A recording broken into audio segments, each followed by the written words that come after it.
If you call yourself a car enthusiast, then I'm willing to bet that you will have heard of the R34 GTR. And most people would say that this is the perfect car. This is their dream car. This is the best car that's ever been made. I'm here to tell you why this is the most overrated car of all time, period.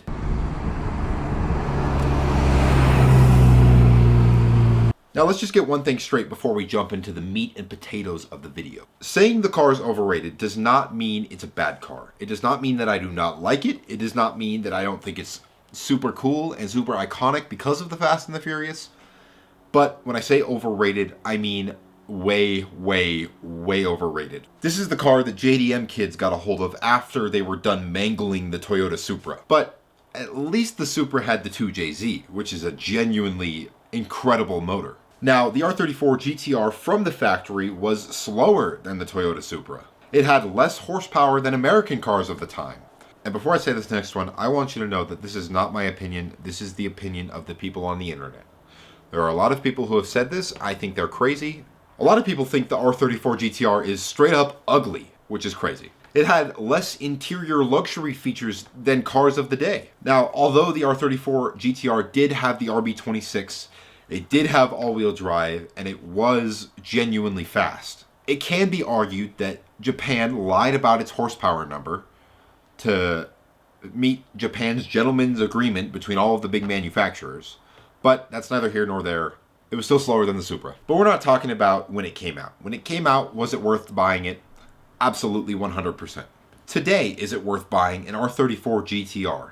Hell no. No, do not buy one right now. Listen, I understand they're iconic. You know what else is iconic? A Lamborghini. We'll look at a real life example. I believe the most expensive, I don't think the most expensive, but one of the rarest, certainly, GTRs, sold on Bring a Trailer. I believe it was a V-Spec 2 MNUR. I could be mistaken there, but it sold on Bring a Trailer for $455,000. That's 6 digits. Yeah, $450,000. So let's just, I've compiled a list. Let's go through other things that you could buy for $455,000. We'll start with number 1, a house.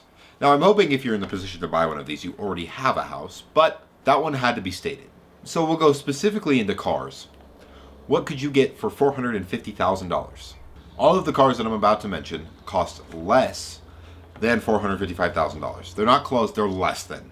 Number 1, a Rolls-Royce Ghost. Okay, that's for all of you luxury people out there. If you're buying an R34 GTR, I'm going to assume you don't care about luxury, and you know, if you're willing to drive a 90s average two-door all-wheel drive car, then you don't really care about a Rolls. And that's okay. We'll get into number 2. The Bentley Continental Super Sports, which has 700 horsepower with a warranty. And, okay, again, maybe Bentley's not your thing. They're a little bit more performance and luxury than like a Rolls, but maybe that's not your thing. Maybe you're just a speed demon. A 2018 Lamborghini Aventador S. Need I say more? It's a Lamborghini. Last but not least, you can buy this car and have $150,000 left over. Okay? That's enough for a down payment on $1 million home. That's enough to buy you a second supercar. And that's just about enough, not quite, to keep up with the cost of repairing your broken down BMW. The last car is the brand new Porsche 911 GT2 RS, which is a $300,000 car and perhaps one of the nicest, best performing, best sounding cars you could get today. You could buy that, or you could buy a R34 GTR.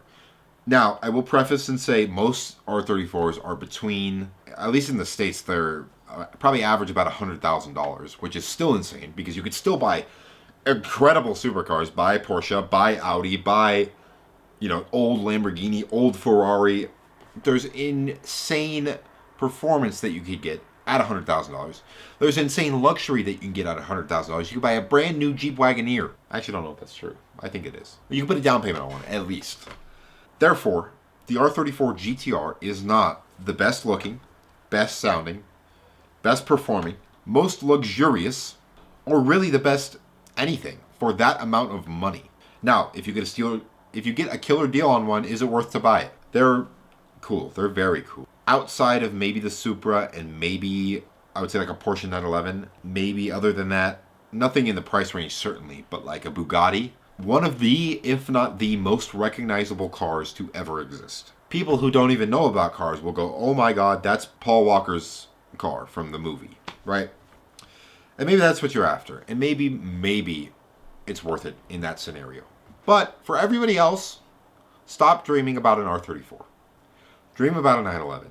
Dream about a McLaren. I didn't even mention McLaren. And you could find one of those for under $300,000 that would whoop pretty much any R34 GTR. But this is not hating on the GTR. This is not, if anything, this is hating on the community. This is hating on what you guys have done to the image of the 34. And I love GTRs. Personally, I wanted 33 because they're not 8 billion, quintillion, quadrillion dollars. It's not like you or me could ever afford a $455,000 car anyways, so that's really all I've got today. I have just made a Discord, so if you would like to join me on Discord, chat with me, tell me I'm stupid, tell me I'm wrong, talk about anything related to cars, or really anything at all. I play a lot of F1 video games, I have sim racing, anything car related. Join my Discord, hit me up.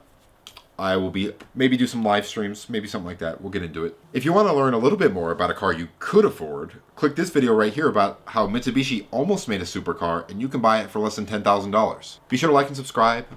Thank you for watching the video, and I will see you in the next one.